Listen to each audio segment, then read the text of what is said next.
Gramática é como a coroa para um rei.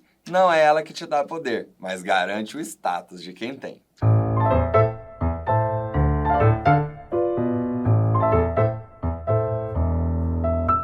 Olá, olá, meus queridos! Na aula passada, nós trabalhamos em cima da estrutura textual da redação do Enem e focamos no uso dos conectivos. E na aula de hoje, nós vamos continuar esse estudo, mas com foco na gramática normativa. Só que esse é um conteúdo muito extenso e, obviamente, não dá para ensinar todos os conteúdos de gramática em uma única aula.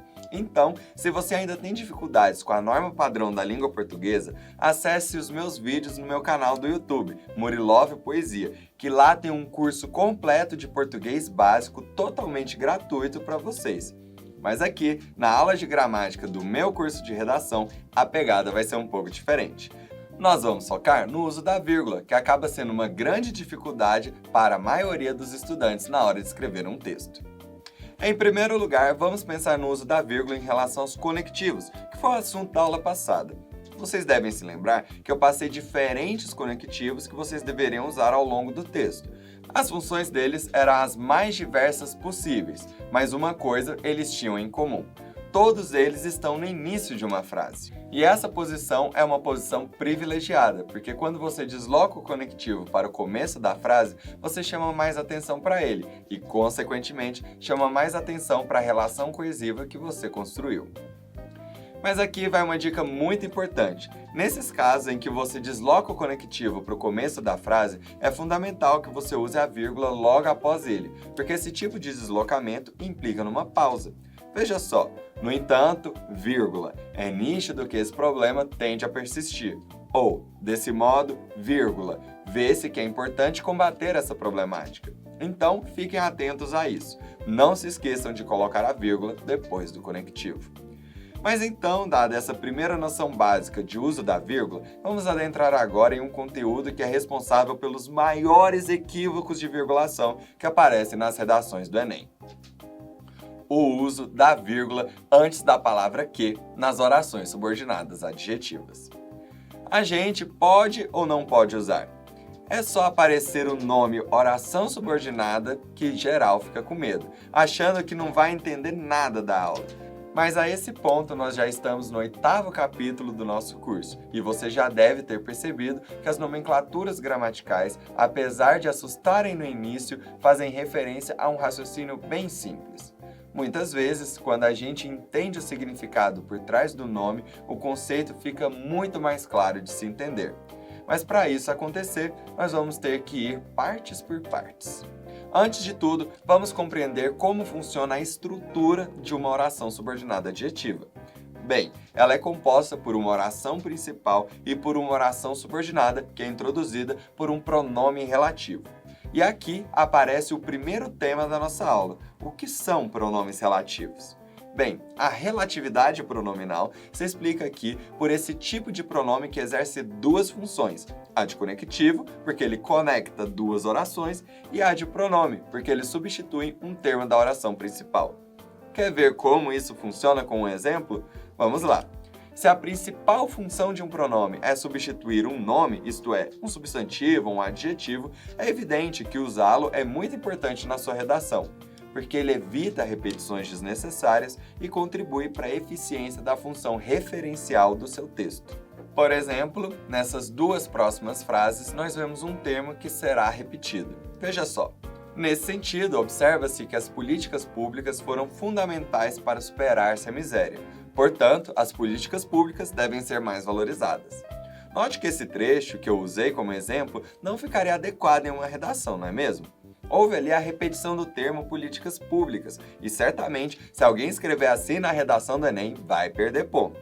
Então, como tirar essa repetição?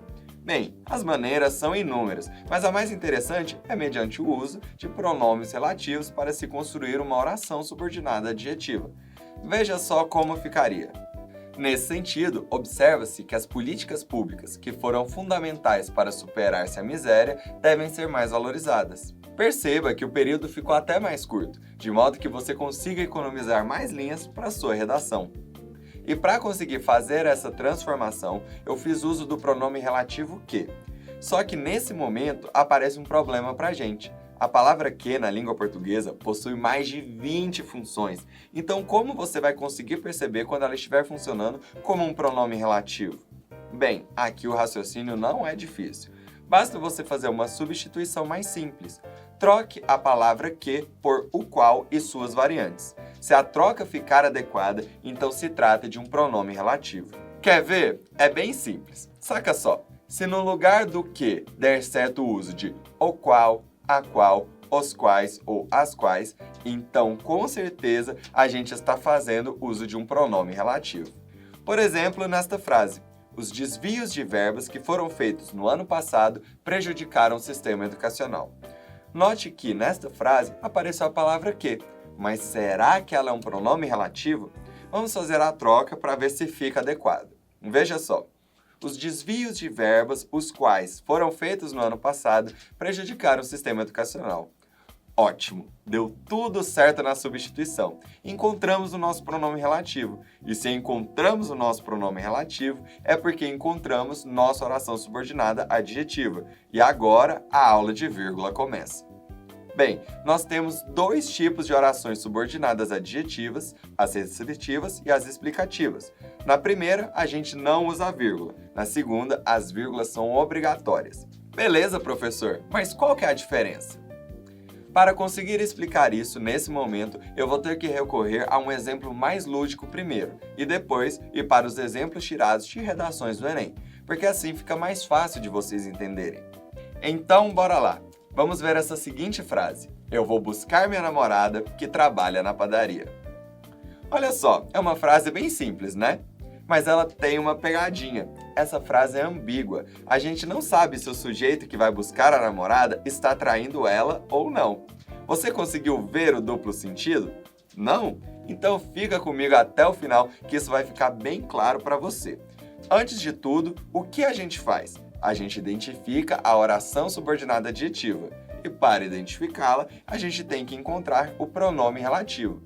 Então vamos voltar àquela frase e substituir o que por a qual e ver se a substituição fica adequada. Bem, ficaria assim. Eu vou buscar minha namorada, a qual trabalha na padaria. Perfeito! Já podemos identificar a oração subordinada adjetiva, que é a qual trabalha na padaria. Mas e aí? A gente coloca a vírgula ou não antes da palavra que? Muita hora nessa calma, quer dizer, muita calma nessa hora. Vamos primeiro entender a diferença de sentido. Quando a gente coloca a vírgula antes do pronome relativo, a gente tem uma oração subordinada adjetiva e explicativa, cuja função é só trazer uma informação adicional. Já quando a gente não tem a vírgula antes do pronome relativo, a oração subordinada adjetiva se torna restritiva, cuja função é diferente. Aqui aparece a ideia de restrição, o que implica que houve a necessidade de se restringir, porque certamente há mais de um elemento em questão. Então vamos voltar para a frase do exemplo anterior para isso ficar mais claro. Eu vou buscar minha namorada que trabalha na padaria. Se eu coloco a vírgula antes do que, eu só estou trazendo uma informação adicional. Eu vou buscar minha namorada e ela trabalha na padaria. Simples assim. Mas se eu tiro a vírgula, aparece aí a necessidade de restrição. E se eu preciso restringir a qual namorada eu me refiro, é porque nesse caso eu teria mais de uma. Por exemplo, eu vou buscar minha namorada que trabalha na padaria, porque a minha namorada que trabalha na farmácia está em casa dormindo. Entender a diferença? Com a vírgula, o fato de ela trabalhar na padaria é só mais uma informação. Sem a vírgula, o fato de ela trabalhar na padaria a diferencia da que trabalha na farmácia. Quando eu dava aula de gramática em colégios, eu chamava esse exemplo de o caso da namorada ciumenta e colocava a seguinte questão na prova. Supondo que dois namorados vivam numa relação monogâmica, quando o namorado diz a seguinte frase: eu vou buscar minha namorada que trabalha na padaria, a namorada, que tem muitos ciúmes, ia preferir que ele usasse ou não a vírgula. E é claro que, pensando nos ciúmes dessa namorada, é óbvio que ela ia preferir que ele usasse a vírgula. Vejam que esse é um exemplo bem lúdico, mas que ajuda a gente a se lembrar da diferença de sentido das duas frases. Agora, falta só aplicar isso que vocês aprenderam na redação. Basta aplicar o exemplo da namorada ciumenta em todos os casos. Então, bora lá.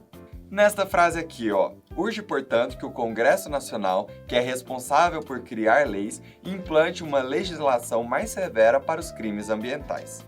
Note que nessa frase aparecem duas palavras que, mas somente a segunda é um pronome relativo. Vamos fazer o teste? Veja só, no primeiro caso, vamos tentar substituir por o qual e ver se funciona. Urge, portanto, o qual o Congresso Nacional... Eita, não faz o menor sentido isso daí. Então esquece que nesse primeiro caso a gente não tem uma oração subordinada adjetiva.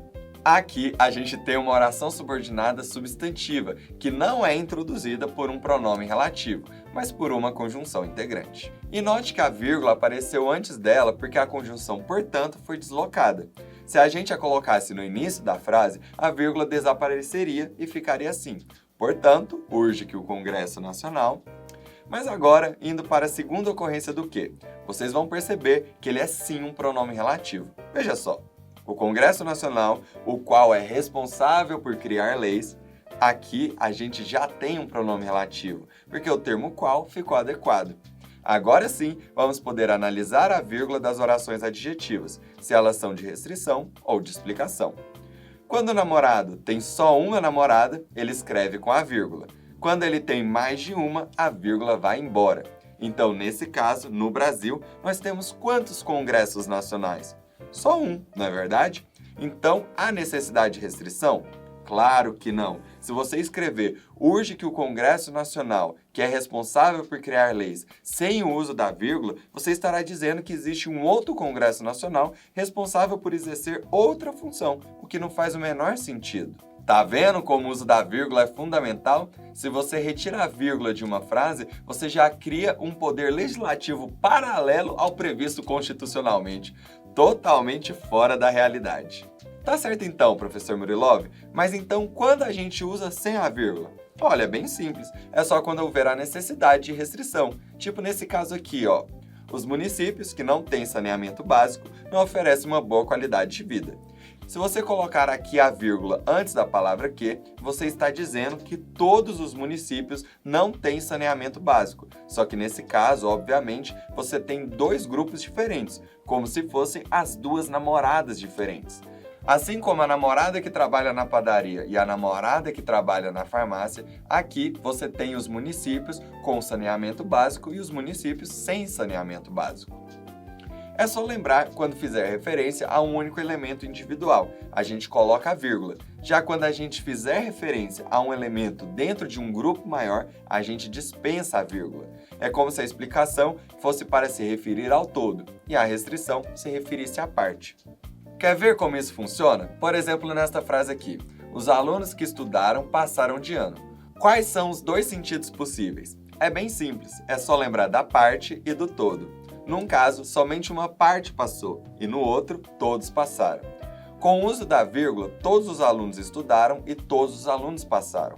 Mas sem o uso da vírgula, somente os alunos que estudaram passaram. Sem estresse, galera! Agora você tem nas mãos todas as ferramentas necessárias para conseguir usar a vírgula antes da palavra que.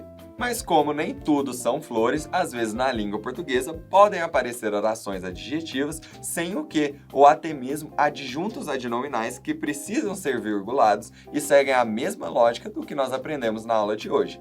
Fica aqui comigo que essa dica é muito importante.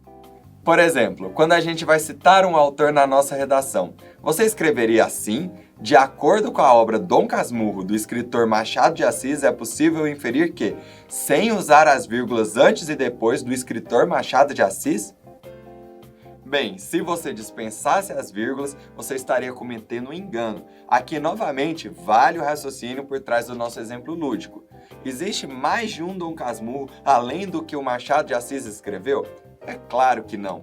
Logo, você tem que usar as vírgulas, porque senão você implicaria que existe um Dom Casmurro do Machado de Assis e outro Dom Casmurro de um outro autor diferente. Então, lembre-se disso.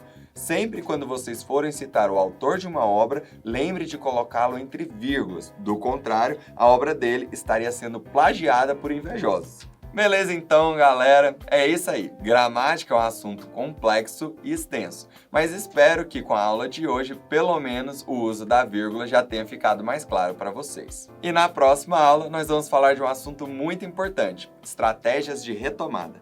Mas antes disso, é fundamental que você escreva a nossa 8ª proposta de redação e leia o 8º capítulo do nosso livro. Lembre-se que a prática é o único caminho para poder evoluir em redação. Por isso, galera, mãos à obra! Nos vemos na próxima aula. Fica aqui um grande abraço do Murilove e até a próxima!